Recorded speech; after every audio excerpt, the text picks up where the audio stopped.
श्री कृष्ण। द्रौपदी ने क्यों दिया था घटोत्कच को श्राप? महाभारत से जुड़ी कई ऐसी कथाएं हैं जिससे आज भी कई लोग अनजान हैं। आपने महाभारत के कई श्राप और वरदान के बारे में सुना या पढ़ा होगा।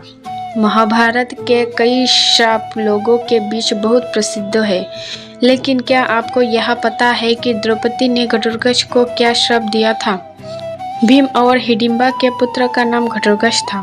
घटोत्कच ने कौरव सेना के कई लोगों का वध किया था।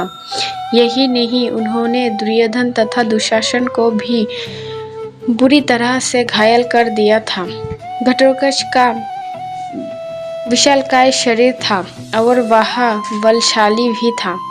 आपको बता दें कि घटोत्कच की वजह से महाभारत के युद्ध में कोहराम मच गया था। घटोत्कच ने दुर्योधन के पुत्र लक्ष्मण कुमार का वध किया था। घटोत्कच का विवाह दैत्यराज मौर्य की बेटी अहिल्यावती के साथ हुआ था, जिन्हें मौरवी और कामकांतिका के नाम से भी जाना जाता है। घटोत्कच और अहिल्यावती के दो पुत्र थे। घटोत्कच के एक पुत्र का नाम बर्बरिक और दूसरे का नाम अंजन पर्व था। घटोत्कच पहली बार अपने पिता भीम के राज्यों में आए थे। घटोत्कच अपनी माँ यानी हिडिंबा के आदेश का पालन किया था। फिर घटोत्कच ने आज्ञा के अनुसार द्रौपदी को आदर सम्मान नहीं दिया। यह देखकर द्रौपदी का मन आहत हुआ और उन्हें अपमान महसूस हुआ, जिसके बाद द्रौपदी ने गुस्से में घटोत्कच को यह श्राप दिया था। उन्होंने घटोत्कच को कहा कि वह एक विशिष्ट स्त्री है और पांडवों की पत्नी भी है। वह पांचाल देश के ब्राह्मण राजा द्रुपद की पुत्री है। उन्हें यह भी कहा कि उनकी प्रतिष्ठा पांडवों से कहीं अधिक है।